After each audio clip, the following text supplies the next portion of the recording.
demais parlamentares presentes, aqui um cumprimento na pessoa do deputado Clodoaldo Magalhães, representante da Fundação Terra, seu Hector Santana, doutor Ricardo Singer, diretor-presidente da FIEP, doutor José Osvaldo Ramos, diretor executivo da FEComércio, meus queridos familiares, meus amigos, como não poderia deixar de ser, minhas palavras nesse momento são de agradecimento.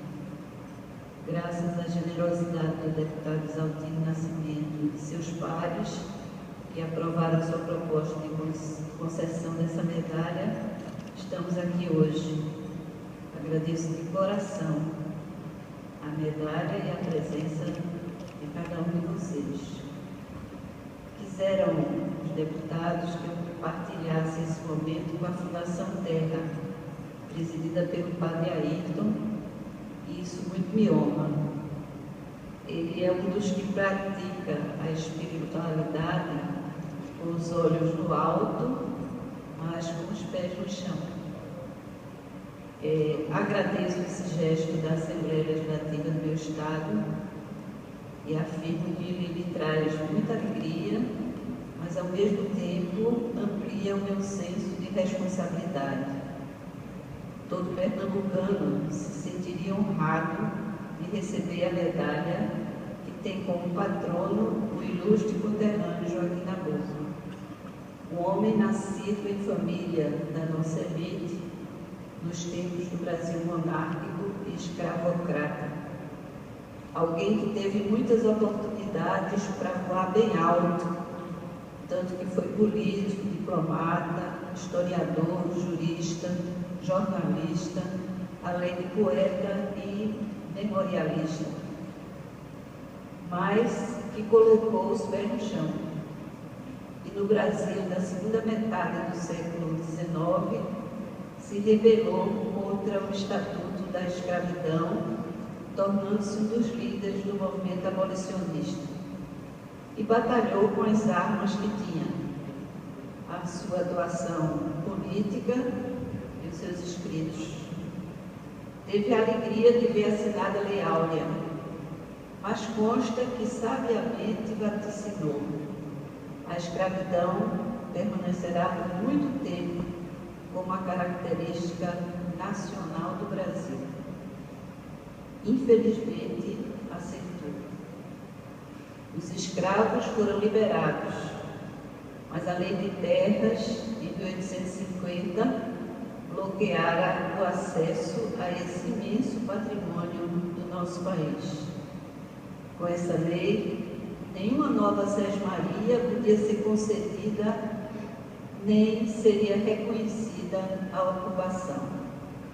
As chamadas terras devolutas, que não tinham dono e não estavam sob os cuidados do Estado, poderiam ser obtidas somente por meio da compra junto ao governo. Ou seja, quando a terra era livre, os homens eram escravos. E quando os homens se tornaram livres, a terra se transformou em mercadoria. Resultado, ainda hoje, a terra para produzir no meio rural ou para morar no meio urbano continua inacessível para muitos. Por outro lado, os escravos foram liberados, mas a educação não foi conquistada, sequer pelos seus descendentes. O Brasil tinha, em 2010, 15 milhões de analfabetos. Pernambuco tem, no século XXI, quase 17% de sua população sem saber ler ou escrever.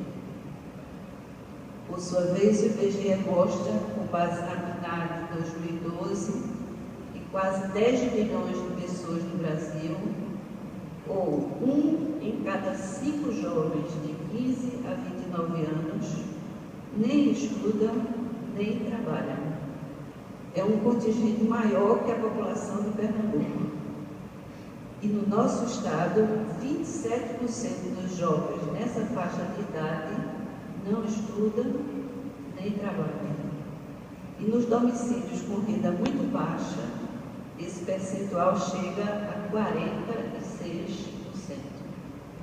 Chamam essa tragédia de geração neném.